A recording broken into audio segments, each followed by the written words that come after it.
Café e Historia. Bueno, pues muy buenas tardes, días, buenas. Noches. Bienvenidos nuevamente a otro episodio de este podcast que se llama Café e Historia. Está bueno, ¿eh? No te había preguntado el título. Sí. Y se me ocurrió precisamente por una clase del doctor Gerardo, pero ya luego hablaré de eso. Excelentísimo. Y en esta ocasión tenemos a nuevo invitado de lujo, a mi estimadísimo Paris. Paris, qué bueno que pudiste acompañarnos. Hombre, gracias por invitarme, Jesús. Tú sabes que aquí estamos a la orden. Gracias. Y pues primeramente, ¿no? Acá a nuestro público, si pudieras presentarte, cuál es tu formación, ¿no? Y poco a poco, pues si nos pudieras explicar pues, cómo te fuiste adentrando a este mundo de la historia. Ok, muy bien. Mi nombre completo, pues ya lo dijo Jesús, soy Paris Ariel Nápoles Jiménez. Yo soy egresado de la Facultad de Historia en la Universidad Michoacana de San Nicolás de Hidalgo, titulado por la misma. De igual manera, donde coincidimos con Jesús, que es en la maestría, soy maestrante en el Instituto de Investigaciones Históricas, de igual manera, con la opción de Historia de México, si no mal recuerdo y si no fallo nada. Y en general mis temas o en lo que yo me enfoco desde la licenciatura son temas relacionados con el turismo en la ciudad de Morelia, y ya después encaucé lo que viene siendo Pátzcuaro. ¿Por qué, general? Yo recuerdo muy bien, y curiosamente estábamos hablando ahorita del profe Martín, él me dio seminario preliminar de investigación en la licenciatura, como en segundo año. Sí. Y él mismo nos decía, no chicos, búsquense un tema que sea de interés, que tenga incluso valor social, como la materia que llevábamos en el primer semestre, que tenga algún valor para la sociedad. Y yo decía, uy, ¿qué hago? Porque es un común denominador que la mayoría en la licenciatura son foráneos, la verdad. Y casi todos van por tópicos o temas relacionados a sus lugares de origen realmente. Sí. Entonces yo, siendo realmente moreliano de todos lados, yo mismo decía, oye, ¿en qué me puedo enfocar? Y yo veía como que trataba de ver a mi alrededor, mi entorno, y yo decía, pues, ¿qué tengo? ¿Qué hay a la mano con lo cual yo pueda trabajar? Y pues caí en cuenta, el centro histórico. ¿Y qué aspecto podía trabajar del centro histórico? Y a mí, creo que fue cuando pasó el boom de la película de Coco también. Coco. Y empezaba como un boom ya acerca sobre, el turismo y la captación de viajeros, de turistas hacia las ciudades de Morelia, de Pátzcuaro, en general hacia esta zona. Y yo dije, no creo que haya tantos temas al respecto, porque realmente los que estamos en el gremio sabemos que hay temas, por así decirlo, ya choteados. Historia militar, historia de la educación, por decir algunos, los cuales, historia de la Revolución Mexicana, no se diga, muchísimo. Los cuales ya hay material para aventar para arriba y cada quien tiene su aporte desde su trinchera. Entonces yo, viendo el tema del turismo, y precisamente en mi localidad, ya fue que yo creí encontrar ahí una vertiente, la cual sí también ya estaba trabajada, pero creía que había todavía más tela de dónde cortarle, como que todavía faltaban algunas cosas en las cuales yo decía, aquí me puedo quedar un ratito. Claro. ¿Y cuál era la otra pregunta? Sí. ¿La última? No, va por ahí, ¿no? Digo, no. Sería más bien, ¿cómo te fuiste acercando a la historia? O sea, ¿en qué momento dijiste, lo mío es estudiar Exacto, historia? ya me acordé. Bueno, a diferencia, no sé si a diferencia o en común con varios otros compañeros, realmente mi acercamiento, mi pasión hacia los temas, la historia en general, no fue en el aula, no fue en la escuela realmente. Yo recuerdo que en primaria, dato extra, yo siempre he sido como que muy hiperactivo y muy ansioso, entonces yo de chiquito, comiendo dulces, no prestaba atención en clase, la verdad. Entonces yo encauzaba mi atención a algo que realmente me tuviera enfocado, que eran poquísimas las cosas realmente. Entre ellas, como cualquier niño nacido a finales de los 90s, es los videojuegos realmente también. Okay. Entonces, en los videojuegos yo encontré como que una alternativa en cuanto a la historia. Uno de ellos, y tengo, es el ejemplo más claro que tengo, y a lo mejor hasta tú lo vas a conocer, que es el de Age of Empires. Sí, ¿cómo no? Yo creo que no creo ser el único, porque ya he escuchado varias historias que tienen ese común, que es o Age of Empires o Assassin's Creed. Sí. Cualquiera de esos dos es como el detonante de cualquier niño entre 8 y 12 años. Me recuerdo muy bien que alguna vez Adrián mencionó que él por su parte fue con Assassin's Creed. Sí. Entonces, esa fue como que el detonante para yo interesarme más por la historia, porque aparte del juego, yo era el que en ese tiempo no eran tan famosas las cinemáticas, y menos en juegos de principios de los 2000, claro. Pero antes de cada partida como que te daba una breve introducción del contexto de qué estaba pasando en el entorno. Y antes de cada partida recuerdo que te decían, ejemplo, siglo XVI, año 1519, la triple alianza o la llegada de Hernán Cortés o de los españoles a territorio mexicano. Cierto. Y ya con eso empezabas la partida, yo empecé a clavar en eso y decía, ay, pero pues ¿qué más pasó? Y eso fue como que parte del detonante, y realmente lo demás fue autodidacta. Ya no era tan raro que alguien, era como 2010, 2008 yo creo, yo ya por mi parte googleaba cosas, ya existía Wikipedia también, claro. Sí, me tocó. De igual manera YouTube y pues la típica, uno que otro documental en History Channel, yo creo. Esas fueron como que las raíces y las bases. Y otra anécdota también que tengo es que por mi misma condición de hiperactividad y de ansiedad, nunca fui como que muy bueno en clases realmente. Incluso las más sencillas, como que no era que no las entendiera, no prestaba atención. Y en historia, en secundaria ya, recuerdo muy bien que yo siempre entre los chicos era como que catalogado como de que los que les cuesta, los que reprueba y todo eso. Y en nuestro primer examen de historia, creo que era historia mundial, recuerdo, no me acuerdo si era primero o segundo año, me acuerdo muy bien que pues, yo genuinamente me interesé por la clase, o sea, sin darme cuenta, yo sí me estaba interesando por lo que estaba diciendo el maestro y por lo que venía en los libros. Y recuerdo muy bien que yo me sentaba al lado de la que se supone que era la chica más aplicada del salón.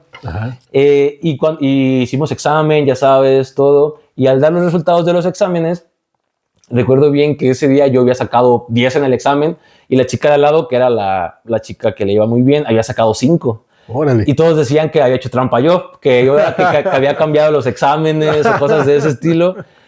Cuando no, porque otra característica que tengo es que la verdad mi letra de molde, y más en secundaria, estaba fea, la verdad. Entonces no había manera de hacer el cambio. De hacer el cambio realmente. Y en general esas son como mis anécdotas. Realmente la historia es una disciplina, podemos decir incluso una ciencia, una pseudociencia, como bien se discute, que capta mi atención.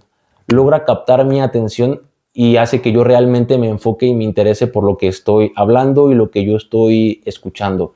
Algo que muy difícilmente a lo mejor otras disciplinas, otras materias e incluso otras profesiones, oficios no me generan ese interés. Y de igual manera ese bichito que tenemos algunos historiadores de querer saber más, de querer, incluso podría decir de ser chismosos de qué fue lo que pasó en contextos pasados, todo eso a mí realmente siempre tuve como esa vocación y ese gusto. Es como ese meme de Rápido y Furioso que dice, no sé qué tiene la historia, pero me relaja. Okay. Me hace sentir tranquilo realmente, me hace sentir enfocado. Órale, qué curioso, la verdad es que es la primera vez que escucho ese tipo de anécdota, que alguien que tiene como déficit de atención, ¿no? Sí, definitivamente. Se enfoca con historia, porque casi siempre es lo contrario. Es lo contrario. O sea, la gente que tiene esta característica, pues normalmente historia es la que vas, ¿no? Dicen, no, esta es la que menos me interesa, o una cuestión así. Y es que lo raro es también que, como te decía al principio, no capté esa atención en clases. Realmente como que me metía a los entornos en los cuales me sentía yo más tranquilo y familiarizado, como eran los documentales, la televisión o los videojuegos, y ahí es donde yo adquiría ese gusto, porque si me hubiera quedado solo con la de las clases, créeme que yo también hubiera seguido por ese hilo conductor y hubiera descartado historia, pero no fue así. Sí, o sea, fue como una triangulación, ¿no? A partir de los temas, o sea, tú te interesaste primero por por las temáticas en historia y de ahí fue que llegaste hacia la disciplina de la historia. Sí, exactamente. A partir de ahí fue que ya me lo empecé a tomar ya más en serio la decisión en prepa. Porque ya tú sabes, es tercer año de prepa, ya todos con tus compañeros, oye, ¿y tú qué vas a estudiar? ¿Y para dónde te vas a ir tú? Sí. O incluso antes, porque algunos en prepa te encaminas hacia tu corriente, cierto. hacia tu disciplina desde los primeros años. En mi caso no fue así, fue hasta el último. Y ya yo fui, por así decirlo, el único, yo creo, de todo mi salón. Dato extra, yo estuve en una preparatoria técnica, lo cual en mi salón estaba enfocado en ciencias administrativas, podríamos decir, en contabilidad. Nada que ver. Realmente yo fui el único. No es cierto. Fuimos 2 solamente en toda esa prepa aquí en Morelia, el famoso CETI 120, que nos fuimos a la facultad de historia de mi generación, obviamente de esos años. Y la verdad, pues las preguntas típicas que te bombardean una vez que decides encaminarte a algo que tiene que ver con ciencias sociales. Sí. ¿A poco eso se estudia? ¿Historia de qué o para qué? Sí. ¿Te vas a morir de hambre? ¿De qué vas a trabajar? Etcétera, etcétera, etcétera. Sí. Tienes razón. Muy bien, París. ¿Y cómo fue entonces que ya decidiste entrar así a la licenciatura en historia? ¿Y por qué en particular en la Michoacana? Hay un sorbito porque... Sí, adelante. Seca la garganta.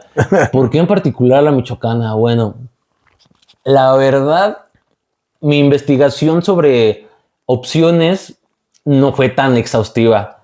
Realmente en ese entonces como que mi familia no tenía como que las posibilidades de yo irme a estudiar fueras realmente. Y entonces en mi familia, en mi núcleo familiar fue que me dijeron, ¿sabes qué? Cualquier universidad de Morelia, fueras, no podemos costearte algo de foráneo, escoge el tecnológico. Obviamente por mi carrera técnica yo podía irme a contabilidad, administración o algo así, claro. O alguna de la Michoacana. De igual manera me dijeron, no podemos pagarte una escuela o una universidad de paga. Tiene que ser alguna opción pública. Y ya en mis opciones, pues siempre estuvo historia realmente.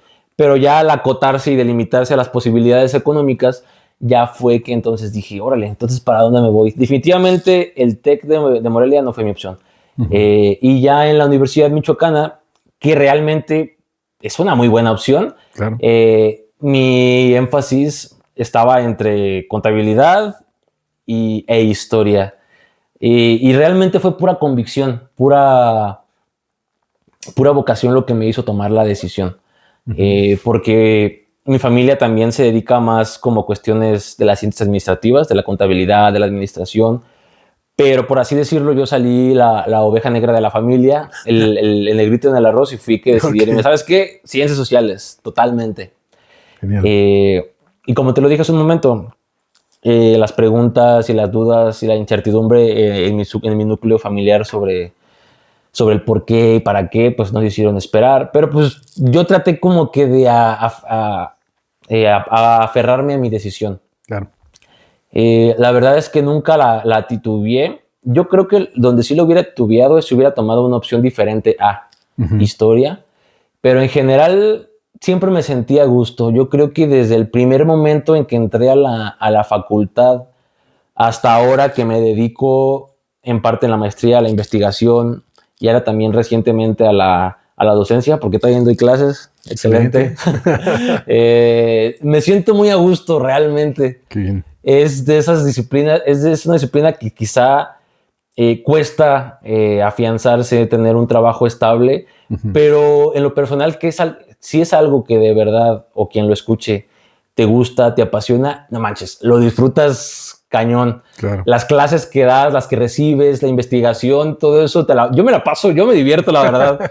Yo en clases me la paso bomba, tanto cuando las tomo, cuando yo soy el que da clases. Claro. No, sí, te entiendo. Y sí es pues yo también ahí en la maestría, pues fue algo que realmente disfruté muchísimo. ¿Realmente sí? Yo creo que más de que ustedes, porque para mí era nuevo, ¿no? Todo era nuevo. Pero bueno, regresando a la cuestión de tu desarrollo en cuanto a como historiador y en acercarte al turismo, pues ¿cómo fue que decidiste abocarte particularmente al turismo en Pátzcuaro, Morelia? O sea, ya tu trabajo de investigación de la maestría. O sea, ¿cómo hiciste ese tema? Antes de contestar tu pregunta, ocupo que me recuerdes una cosa. ¿Recuerdas cómo se llama la materia que nos daba Naranjo, la que era RCU? Sí. Pero ¿qué significaba? Era responsabilidad social universitaria. Exacto. Muy bien.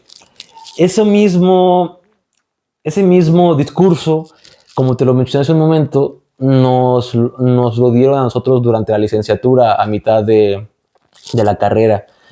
En el seminario preliminar nos decían, chicos, escojan un tema, pero un tema que tenga futuro, un tema que sirva a la sociedad.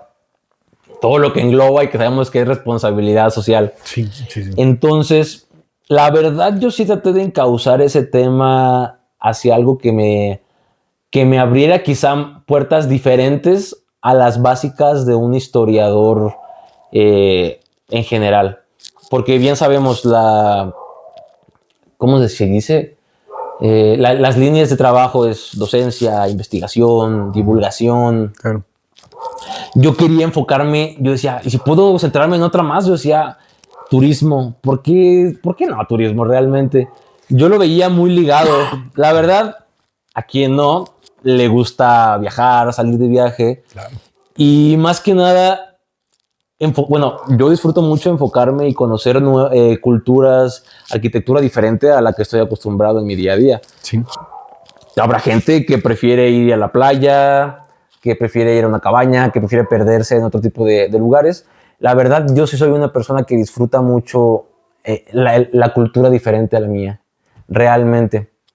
Entonces, en ese seminario preliminar, dentro de mis opciones reales, cercanas a mí, porque nos decían de igual manera, yo entiendo que a lo mejor a alguno de ustedes le guste, no sé, la Segunda Guerra Mundial, porque me acuerdo muy bien que un compañero de la licenciatura decía, no, yo quiero estudiar algo referente al nacionalsocialismo durante la Segunda Guerra Mundial y así, y el doctor Martín muy bien en esa clase nos decía, está excelente, el único problema es que dependiendo de qué quieras hacer o estudiar, tus fuentes no están aquí. Claro. Las fuentes, algunas de ellas, dependiendo de qué escojas, van a estar allá en Alemania y en alemán. Así que, pues, yo entiendo que a todos nos gustaría a lo mejor centrarnos en nuestros temas más pasionales, claro, pero de igual manera nos decían, traten de aterrizar un poquito o algo que tengan cercano, ¿no? Exactamente. Entonces, como te lo mencioné, yo siendo moreliano, realmente, y conociendo toda la estructura turística, porque realmente también disfruto pasearme por el centro. Sí. Dije, ¿sabes qué? Me voy a centrar en el turismo, primero en la ciudad de Morelia. Y ahí fue donde no me despegué de ese tema. Realmente no cambié mucho desde ese seminario preliminar hasta mi tesis de licenciatura. Me centré en ese tema y mi tesis de licenciatura es el turismo cultural en el centro histórico de la ciudad de Morelia de 1956 a 1991. Okay. ¿Por qué esos años y por qué solo el centro histórico? De igual manera, tú ya bien lo supiste ahora que estuviste con nosotros en la maestría, el trabajo tenía que delimitarse tanto espacial como temporalmente. Entonces yo decía, si hablo de toda la ciudad de Morelia, pues me decía mi asesora Juanita Martínez, sí está bien, pero yo creo que deberías centrarte solamente en el centro histórico, ya que es como el foco de captación de turistas dentro de la ciudad. Claro. Entonces, a partir de ahí yo decidí, ¿sabes qué? Solamente delimitarme al cuadro de centro histórico de la ciudad. ¿Y en qué me basé también? En la normativa de la... no puedo creer que se me haya olvidado el nombre. De Morelia Patrimonio Cultural de la Humanidad. Cierto. De la UNESCO. Y ahí fue donde yo como que me agarré de ese hilo conductor. De igual manera, mi periodicidad empieza en 1956, debido a que en ese año es donde se establece el primer reglamento de usos para el centro histórico de la ciudad de Morelia, hecho mismo por el ayuntamiento. Entonces, a partir de ahí, realmente mis fuentes para ese entonces fueron periódicos y fueron archivos, principalmente reglamentos o cuestiones de ayuntamiento. Y acaba en 1991, que es cuando se hace la oficialización de Morelia, de que Morelia forme parte de las ciudades Patrimonio Cultural de la Humanidad. Okay. Ya venía el precedente de ciudades como México, como Puebla. Entonces, si no mal recuerdo, en esos trabajos era como... Hubo un boom en esos años 80s, 90s, de ciudades que empezaron a hacerse Patrimonio Cultural de la Humanidad. Okay. Ahorita fíjate que ya no está tan sonado eso. Sí, tienes razón. Justo te iba a comentar algo al respecto. Y sí, prácticamente las 2 últimas décadas del siglo XX, ¿no? Hubo un boom al respecto fuerte de eso, sí. Ahora ya como que el énfasis está quizá un poco en zonas naturales, de preservación, pero en ese entonces era como que la tendencia a los centros históricos o las zonas culturales históricas de las ciudades. Porque es bien sabido, bueno, no sé si es bien sabido realmente, pero está delimitado hasta dónde sí y hasta dónde no es Morelia Patrimonio Cultural de la Humanidad. Okay. Podríamos decir que del bosque Cuauhtémoc o anteriormente el bosque San Pedro, cruzando Acueducto o cruzando la avenida, ya no es. Donde está la odontología, podemos decir que donde está el edificio de odontología, ya no es. Y cruzando la calle, ahí sí es Morelia Patrimonio Cultural de la Humanidad. E incluso ya investigando me di cuenta de que hay como una zona de amortiguamiento o limítrofe, que podríamos mencionar que son las casas que se encuentran cercanas a, por así decirlo, al Hospital Civil, las que están ahí cerquita de la Facultad de Medicina, que incluso cuentan con un estilo arquitectónico, ¿cuál era? Funcionalista, si no mal recuerdo, muy de los 50, 60. Que de igual manera tiene su propio valor histórico, cultural y arquitectónico por su cuenta, pero al no ser coloniales, entran dentro de esta franja o este cinturón de amortiguamiento. Ya. Oye, eso es bien interesante. Alguna vez yo escuché a una doctora cubana, creo, que estaba viendo la posibilidad de que esa zona, ella estaba viendo, ella analizaba la parte que es la de Chapultepec. Entonces está paralela a la avenida Acueducto, que también tiene un estilo arquitectónico muy peculiar, ¿no? Algunos son estilo California, algunos son funcionalistas, algunos son unas ondas muy extrañas, ¿no? Pero muy interesante, ¿no? Y que al no tener este respaldo de Patrimonio Cultural de la Humanidad, como no son tan viejas, ¿no? Entonces algunas son de los 40 en adelante, entonces los dueños pues disponen de ellas o las venden o alteran la fachada y se pierde mucho del valor arquitectónico, histórico que tienen, ¿no? Sí, exactamente. Eso del lado de la Chapultepec y otro del lado de por ejemplo, algunas que están ahí por la avenida Juárez, ¿no? Que también hay una escuela funcionalista ahí, me acabo de enterar, muy interesante. Alguna vez me enseñaste algunas fotografías, creo. Ajá. ¿De la Juárez? Sí, hay una escuela que no sé si son sus paredes o sus murales o sus vitrales. Tiene unos mosaicos. Mosaicos, sí. Están, que yo, órale, qué impresionante. Y comentándolo con la doctora Denny Trejo, dice, ahí tiene un mural mi papá. Bueno, ahí pintó su papá un mural. Que también, pues, el José Luis Trejo, pues, que fue contemporáneo a Salce, que es un artista importante, y ahí tiene obra. Entonces, pues hay como pedacitos que salen de lo que es el centro histórico como tal, pero que también, conforme va pasando el tiempo, van adquiriendo un valor histórico, artístico, interesante. Desde la tesis de licenciatura yo comencé a utilizar mucho el valor intrínseco que tiene cada uno de los, que tiene la zona, el conjunto de, primero el centro histórico y como tú bien lo mencionas, después esta zona de la Chapultepec o de igual manera la zona cercana a la avenida Juárez. Cierto. Realmente es un valor que poco a poco ha ido moldeándose y que ahora ya que han pasado 50, 60 años, esa zona también ya tiene su valor propio. Sí, sí. Y así va a seguir pasando con diversas otras zonas de la ciudad de Morelia al pasar del tiempo. Realmente es que el valor histórico y el valor en conjunto con la arquitectura y las corrientes que tiene también en el diseño de casas o de edificios, es algo que se va a seguir manifestando. Sí. Está, por ejemplo, el que es este que te digo, del siglo XX, todo lo que se hizo en mediados del siglo XX, es hasta ahora que ya está teniendo como que un valor cultural por sí solo, aparte de lo que tiene el centro histórico de la ciudad de Morelia. 70 años después, ¿no? Así es. Y algunos otros espacios que tal vez más contemporáneos, que también se van diferenciando por la temporalidad en las que se realizan, como, bueno, yo lo percibo, por ejemplo, en el área de las Américas, todas estas casas que se hicieron por ahí de los años 90. Sí. O sea, muy California. Sí, uno entra ahí y es un estilo arquitectónico bien peculiar, ¿no? Que tal vez ahorita decimos, ay, se ven feas, ¿no? Pero que en algunos años pues van a diferenciarse o ya se diferencian, ¿no?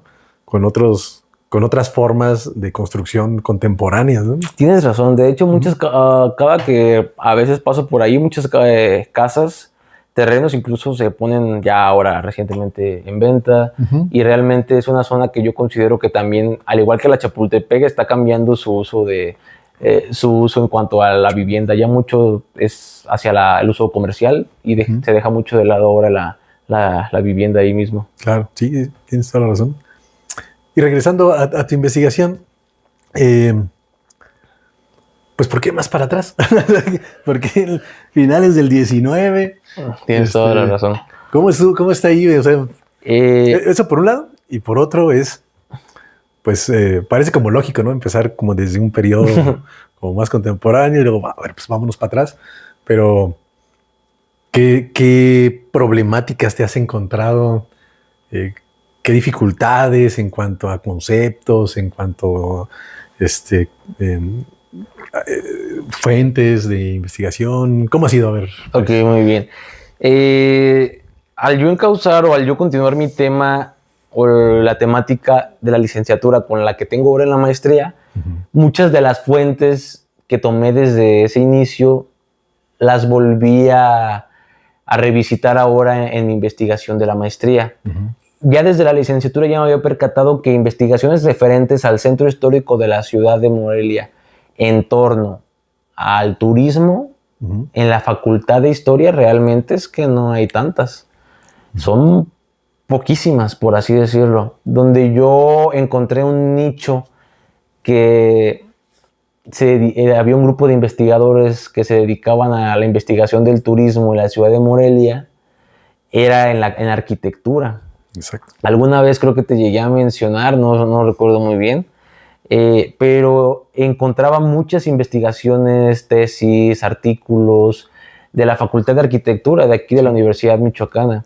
Entonces, mucha de mi investigación o de mis referencias o fuentes las tomaba precisamente de ellos. Del doctor José Manuel, que es amigo también, la doctora Kate, se me olvidan los otros dos en este momento, pero son 4 los fundamentales ahí en arquitectura en los cuales yo me apoyé en sus trabajos para encauzar el mío en cuanto a fuentes.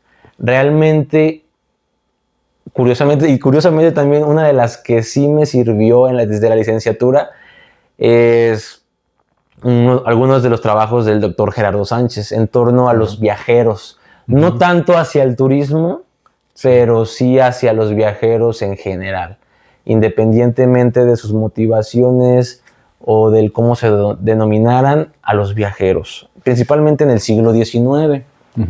Y ahí está la clave. Yo egresé de la licenciatura y pues todo mi entorno académico, asesores, lectores de mi tesis de licenciatura me decían, oye, Paris, pues, yo te recomiendo que le sigas, es un tema que todavía tiene mucha tela de dónde cortar. Incluso me decían así, tal cual. Si quieres, te puedes ir tú o más para acá o más para atrás. Tienes para escoger. Estás en medio, ¿no? Así es. Es casi que me decían, tú estás ahorita en medio.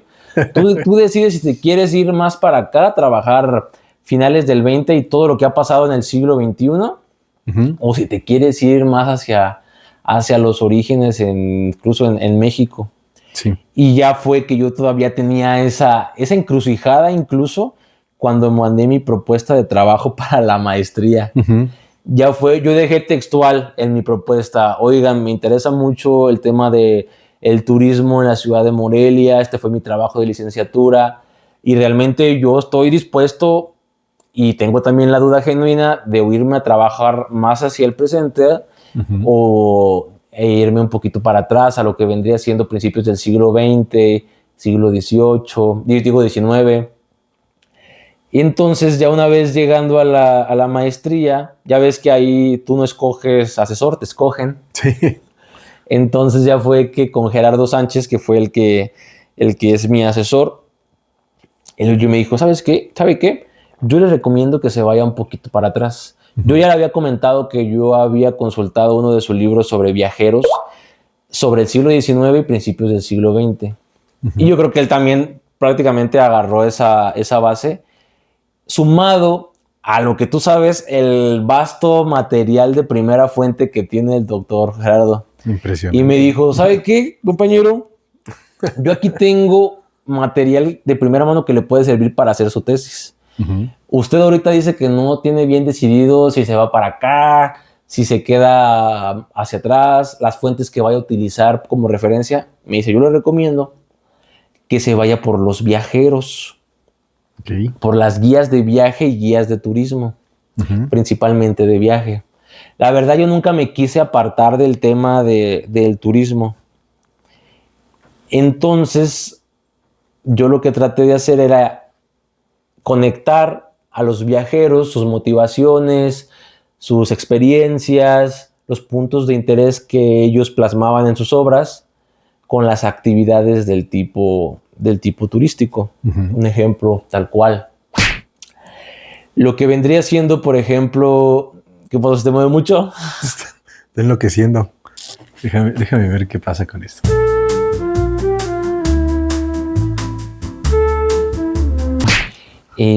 Al ser la mayoría de mis fuentes e investigaciones de la Facultad de Arquitectura, inevitablemente o acertadamente también, caí ya en la multidisciplinariedad y ya fue que me acerqué cada vez un poquito más a preguntar o si tenía alguna duda o algún consejo, alguna recomendación a los profesores o a los investigadores de los cuales yo estaba comenzando a leer de la misma facultad. Ya con Gerardo Sánchez, él fue el que realmente encaminó, por así decirlo, la tesis o el tema ya en concreto que quise hacer yo en la maestría. Como bien te lo mencioné, él tenía las fuentes primarias, un bonche enorme de guías de viaje y ya después de guías de turismo, de folletos también de turismo. De igual manera sobre tópicos o puntos de interés, ya sea en la zona lacustre del lago de Pátzcuaro o aquí mismo en Morelia. Mucho del material que yo usé realmente es porque efectivamente él me lo proporcionó, porque bueno, yo he caído en que Gerardo Sánchez tiene ya tantas cosas que ya a lo mejor no le da ni siquiera el tiempo para trabajar todo. Sí, claro. Entonces él como decía, ¿sabes qué? Esto te podrá servir, yo tengo todo, casi todo lo que puedes tú usar. Y bueno, ahí interrumpiéndote un poquito y regresando ahí, tú estabas concentrado en lo que es la ciudad de Morelia. Exactamente. ¿Y por qué te vas a Pátzcuaro? O sea, si ya tenías la Morelia, ¿por qué irse a...? Excelente pregunta. A Pátzcuaro. En nuestro primer coloquio preliminar, ¿te acuerdas que tuvimos uno por ahí de octubre o algo así? Sí. Yo hasta ese momento, mi idea era centrarme solamente en la ciudad de Morelia. Pero mi primera lectora, que fue Juanita Martínez y el mismo Gerardo Sánchez, me decían, ¿sabes qué? Estas guías y este trabajo te da para no solamente centrarte en Morelia, para que quede más completo y para que quede como un trabajo ya amplio de maestría, te recomendamos que no solamente tomes Morelia, sino también la ciudad y el entorno al lago de Pátzcuaro, a la región. Claro. Y efectivamente, una vez que amplié el espacio a trabajar, el bombardeo de información, realmente yo creo que se me duplicó o triplicó incluso el material para investigar, porque en la temática del turismo, claro que tiene su relevancia la ciudad de Morelia, pero nada que ver con lo que se habla, con lo que se escribe y con la estética que refleja Pátzcuaro. Inclusive, pues yo creo que tú bien lo sabes, durante principios o la primera mitad del siglo XX, Casi todas las panorámicas, ilustraciones, películas, incluso canciones, postales, hacen referencia a Michoacán, Pátzcuaro, como el ícono realmente, el lago Janitzio. Entonces, el material para investigar se me duplicó, triplicó, pero la verdad fue muy bonito, no me arrepiento de eso. Es de las decisiones que sí no me arrepiento, porque he encontrado cosas que la verdad me han fascinado. Incluso uno de los ejemplos en los cuales yo creo que incluso me clavé un poquito de más es con el mentado Tiziano que tanto mencionábamos antes. Oh, sí. La pintura del descendimiento de la cruz. Fíjate que yo podría mencionar esta obra que estaba ubicada en la parroquia de Tzintzuntzan hasta, si no mal recuerdo, el 45, 43 de 1943, 45. Eso lo podría tomar como uno de los ejemplos más claros de una actividad del tipo turístico en la región. ¿Por qué? Desde casi todas las guías de viaje del siglo XIX hablan o se centran en el valor, la estética o la relevancia que tiene como punto de interés el visitar Tzintzuntzan genuinamente para conocer esta obra. Lo cual te habla del encauzamiento hacia un eurocentrismo de una obra europea. Claro. Porque ahora, si lo vemos en la actualidad, el atractivo realmente de Tzintzuntzan, pues podríamos decirlo, son sus yacatas, su ex convento, lo que podríamos decir que es una cultura o un arte criollo, incluso prehispánico. Sí. Pero no, en ese entonces era una obra de un europeo que sabe cómo, o ellos decían, sabe cómo cayó aquí en este punto de Michoacán. Era como que decían, no, y en esta obra encontramos la preciosa obra del descendimiento de la cruz, que por alguna extraña razón y por azares del destino cayó en Tzintzuntzan, Michoacán. Y también están las yacatas. Ya como segunda. Sí. Okay. Entonces, yo tomo ese ejemplo como uno de una actividad de tipo turístico en la región, porque varios autores, varios escritores de guías de viaje hacen mención sobre ella, sobre la importancia que tiene como para un punto al cual se debe acudir en la guía del viaje, o tú como viajero en el cual debes acudir. Y fíjate qué curioso, ya en las guías que son de turismo, entre una de ellas la revista Pemex Travel Club, en la cual ahí tengo algunas imágenes, ahí se habla casi semejante del tema como en las guías de viaje del siglo XIX. Okay. O sea, podemos encontrar de igual manera el mismo tipo de texto refiriéndose a el punto de mayor interés en Tzintzuntzan, como lo fue, porque el artículo en la Pemex Travel Club sobre Tzintzuntzan fue posterior, fue después ya de que desapareció la obra, mencionándolo como un punto de interés relevante cuando alguien visita la zona de la región lacustre, especialmente Tzintzuntzan. Entonces, yo quise triangular todo esto y es a lo mejor luego por eso por lo que me tachan de querer meter con calzador el turismo en lugares donde no. Yo considero que no, algunos consideran que sí, que son esta clase de actividades del tipo turístico o que yo considero del tipo turístico, las cuales se muestran desde finales del siglo XIX en las que eran guías de viaje, y ahí sí, totalmente, guías de viaje. O ya en su interior puede que haya referencia al concepto de turismo, pero como tal son guías para el viajero a secas. Okay. Pero este tema del descendimiento, de la visita del descendimiento de la cruz, del presunto Tiziano, se repite en las que ya son guías de turismo. No sé si me doy a entender, como que es un tópico, es una actividad que se reitera primero en las que son solo guías de viaje y ya en las que son después guías de turismo. Lo cual, pues yo queriendo conectar hilos y atar cabos, yo digo, pues esta es una actividad de tipo turístico. Si estuviera en la actualidad del Tiziano, que paréntesis, algunos dicen que se quemó, otros dicen que se la robaron. No se sabe qué pasó. Realmente no se sabe. Las teorías afirman o se inclinan un poquito más a que se quemó. Ok.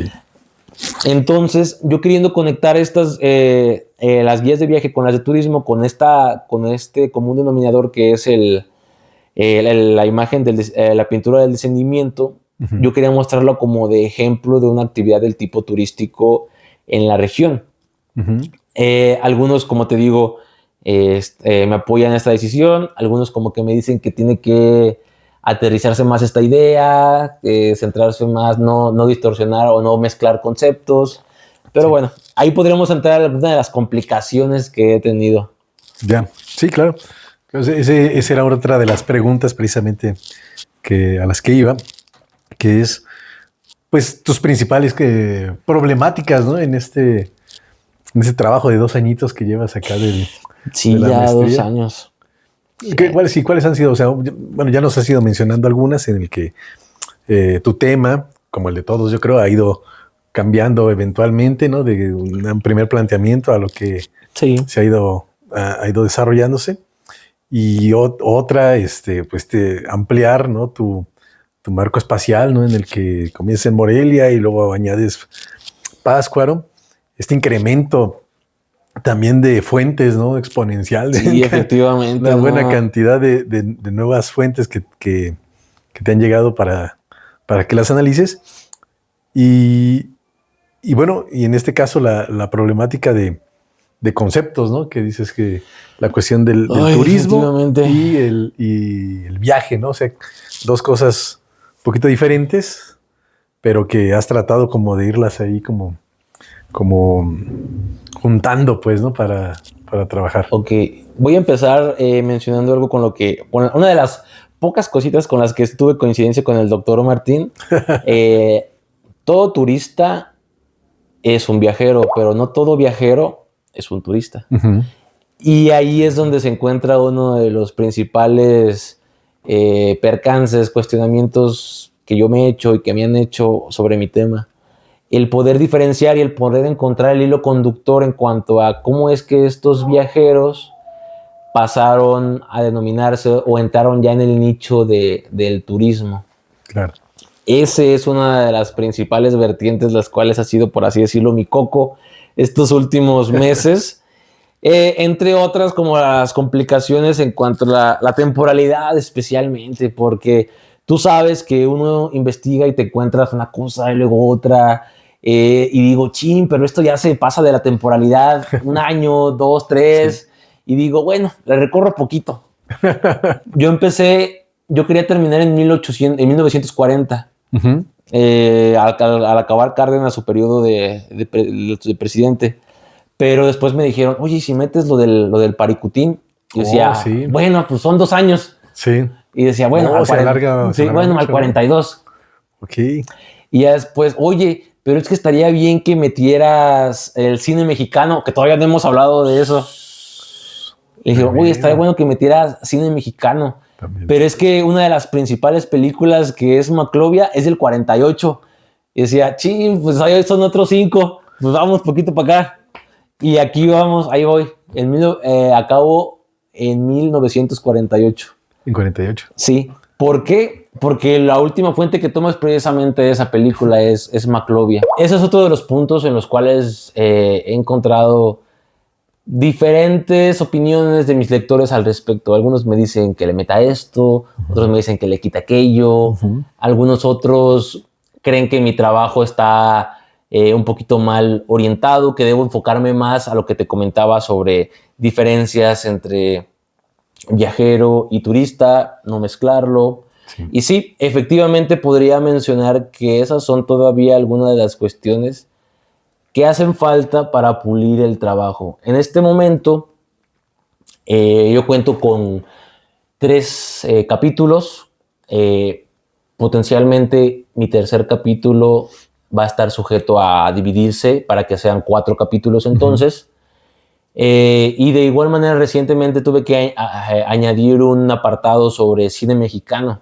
Okay. De igual manera, por recomendación, una vez que como que una ley que sí tengo ahora que hemos tenido varios coloquios es, si mi comentarista me lo recomienda algo y mi asesor de igual manera me lo recomienda, definitivamente lo pongo. Si el comentarista me lo recomienda y mi asesor no está de acuerdo en ello, me la pienso un poco también. Claro, claro. De igual manera, si es al revés. Entonces, este apartado del cine mexicano y yo quise tomar de ejemplo 3 filmes, los cuales se situaban en la región a trabajar. Uh-huh. Considero que de igual manera nutre la promoción o la visión que se da hacia el exterior sobre la región lacustre del lago de Pátzcuaro. ¿Por qué solamente esta?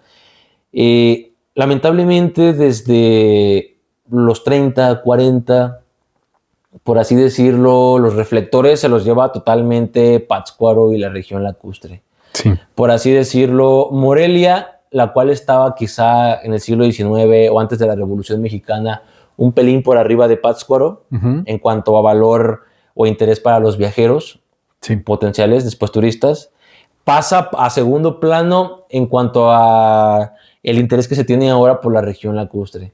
Como te lo mencionaba hace un momento, en filmes, postales, canciones, todo ya hace referencia a esta región. Claro, y aquí es donde ya me meto en otro rollo en el cual yo no había tocado, que es la mexicanidad, el folclore, sí, la visión que se espera, la visión que se quiere reflejar de México, en este caso de Pátzcuaro, uh-huh, la visión que el consumidor o el turista quiere ver o desea ver al acudir a estas regiones, y cómo es que se tienen que empalmar ambas para satisfacer las necesidades o los requerimientos del turista, sí, tanto como para las del Estado mexicano y el discurso nacionalista. Aquí ya me estoy metiendo en otras cuestiones, sí, un poquito ya más o diferentes y que yo no había tocado en mis primeros 2 capítulos realmente. Uh-huh. Fue hasta este tercero donde ya lo empecé a tocar cada vez más. Pero es que es necesario. Uh-huh. Porque hablar de turismo en México, especialmente cuando ya te metes en cuestiones de publicidad, propaganda, y de igual manera los filmes o las actividades de tipo cultural apoyadas por el Estado, uh-huh, ya hay que hablar también de un discurso nacionalista o de un proyecto o un prototipo de formación de Estado-nación. Sí, sí. Entonces, inevitablemente, ya cuando me toca hablar de los años 30 en adelante, ya hay que entrarle ahora también a esos temas. Claro. Y ahí también ya es cuando me costó, y todavía un poquito, sí, encauzar o enlazar estos conceptos con la publicidad, por ejemplo, de la revista Pemex Travel Club. Uh-huh. Recuerdo muy bien una clase donde la doctora Guadalupe teníamos que trabajar con las visualidades. No sé si lo recuerdas tú. Sí, cómo no. Claro, claro. Y yo acababa de investigar una revista que era Pemex Travel Club de los 40. Y la verdad yo veía las imágenes, las fotografías, y como que yo sentía que lo que estaba mirando ya empezaba a familiarizarse a la publicidad en la actualidad. Okay. O sea, como que sentía que lo que estaba viendo no era 100% una escena auténtica. Sí. Como que ya había, ya sabes, luces, un escenario, sí, maquillistas, sí, lo que se hace para estetizar una imagen o... sí, pues estetizarla. Entonces, de ahí me agarré también para yo poder trabajar con mis apartados en cuanto a la revista Pemex Travel Club, que esa es una fuente que yo considero que me ayudó y me gustó mucho, la verdad, porque fue algo totalmente diferente en cuanto a las visualidades y en cuanto a lo que yo estaba viendo. En cuanto a la lectura, era muy similar a las guías de viaje, pero en imágenes, en, ¿cómo decirlo?, en métodos para mostrar las fuentes, ya se usaban métodos muy como de propaganda, como de generar ese bichito de interés hacia el lector. Uh-huh. Entonces, me gustó mucho las imágenes. De igual manera, al trabajar con las películas, ya veía yo más bien los papeles delimitados en cuanto a, pongo 2 ejemplos, Janitzio y Maclovia, que van de la manita un poquito. Uno, Janitzio siendo primero y Maclovia tomando inspiración de Janitzio. Uh-huh. Y los roles de género, el valor que tiene el lago como símbolo de poder para los locales, los extranjeros o los personajes ajenos a la comunidad, Claro, claro. las tradiciones y lo estrictas que pueden llegar a ser. No olvidemos que en ambas hay escenas de linchamiento o de apedramiento, podamos decirlo. Sí. Entonces, caso contrario, una película que no es tan famosa, pero es Qué lindo es Michoacán. Ok. Caso contrario, porque mientras que en estas primeras dos vemos a los locales vestidos a la usanza tradicional, de igual manera, siendo ellos los protagonistas, siendo ellos partícipes o parte de las comunidades que se espera o que son de tipo indígena, mientras que en Qué lindo es Michoacán vemos totalmente lo contrario, vemos escenas actuales de la época. Para empezar, la protagonista llega en automóvil. Okay. Aquí desde un principio te dicen, no, aquí ya no estamos en canoas, ya no estamos hablando tanto de tradiciones solamente, aquí vemos modernidad. La idea del progreso. Aquí vemos la modernidad y el progreso, vemos carreteras, vemos automóviles que llegan hasta la ribera, hasta Pátzcuaro. Claro. Vemos también las vestimentas, como ya visten, trajes estilo más occidentales, vestidos completos, camisas abotonadas. Cierto. Entonces ya se muestra una amplia diferencia, pero ambas, yo encauzo esto, buscan dar a conocer los atributos o las características de la región lacustre. Ninguna deja de lado la cultura. Algunas la muestran de una forma más intencional hacia la atracción hacia los visitantes y otras buscan hacerlo de una manera más genuina hacia sus tradiciones, como lo podrían ser Janitzio y Maclovia. En general, también el apartado del cine es uno que me costó en su momento, la verdad, y más en cuanto a conceptos de la imagen y análisis de esta, pero por ahí vamos. Excelente. Muy bien, París. Pues ya para ir cerrando un poquito pues, esta plática, ¿no? Que olvidé decirlo, ¿no? La intención de estas charlas es, pues, tratar también de mostrar lo que se hacen en los posgrados, por ejemplo, en el posgrado de historia. Tienes razón. Demostrar, porque a veces se queda muchas veces en la misma academia. En la academia, exactamente, y pues poca gente se da cuenta de la diversidad de temáticas que hay en estas investigaciones, ¿no? Que abordan, digo, ya lo iremos viendo, de diferentes aspectos de la vida, ¿no? Tanto de lo cotidiano como de lo macro, ¿no? Tanto en Michoacán como en México. Y fíjate que a lo largo de toda mi investigación, yo he encontrado tópicos que me acercan de igual manera más hacia fuera de lo de la academia, que digo, ay, si yo le doy o le paso esta información, los resultados de la investigación a alguien fuera de, pues yo creo que le puede interesar. O sea, claro. A alguien interesado o cualquier interesado por la cultura le llamaría la atención saber, oye, ¿sabías que había una presunta obra de un pintor renacentista en Tzintzuntzan? Ah, cabrón, pues no sabía. Sí, claro. O que digan, oye, el pasaje o el paradero, el mirador de Mil Cumbres, ¿sabías que de igual manera fue parte de la realización de la carretera durante los años 30, el periodo de Lázaro Cárdenas? Y que gracias a que se hizo esa carretera por ese rumbo pasó a ser Mil Cumbres igual un paradero en cuanto a la panorámica natural. Igual te quedas... Sí. Hay muchos tópicos que la verdad yo mismo digo, híjole, la neta sí pueden ir más allá. Claro. Y pues algún consejo que quieras darle a alguien que pudiera estar viendo este video, que esté interesado también en esta cuestión de la historia, del turismo, en